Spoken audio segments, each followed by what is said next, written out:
Aksi saling dorong antara pihak kepolisian dan masyarakat warnai aksi unjuk rasa di Aceh Jaya. Hal itu terjadi saat masyarakat mendesak PJ Bupati untuk keluar dan menemui mereka yang berada di halaman kantor.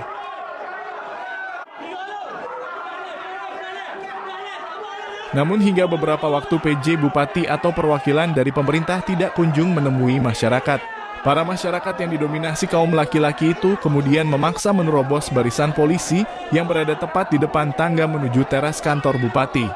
Kejadian itu sendiri sempat membuat suasana memanas sebelum akhirnya berhasil diredam oleh aparat kepolisian dibantu koordinator aksi.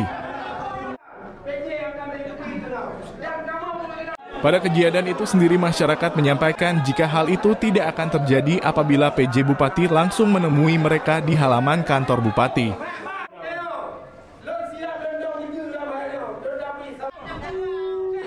Sementara itu, diketahui PJ Bupati saat itu sedang bersama sejumlah ulama Aceh Jaya, di mana tepat pada hari unjuk rasa, bersamaan dengan pelaksanaan Muswil Huda di lantai 3 kantor Bupati Aceh Jaya.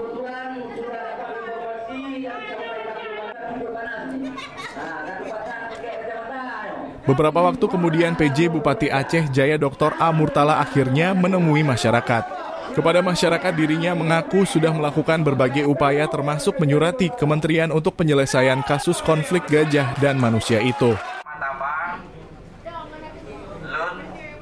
Dan saya berjanji kepada masyarakat yang hadir terhadap aspirasi beliau-beliau itu akan segera kami tindak lanjuti kepada pihak yang berwenang untuk menyelesaikan persoalan ini.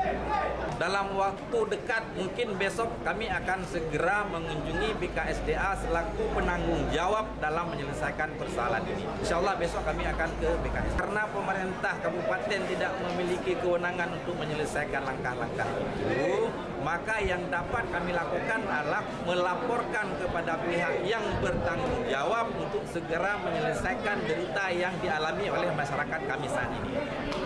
Bersama-sama dengan kamu walau untuk sama-sama kita nyaw, kami minta solusi. Dia menimbak kemajuan. Aceh Jaya Antihana, peduli terhadap kamu nyawakan. Jangan tetap lagi kontak aksi damai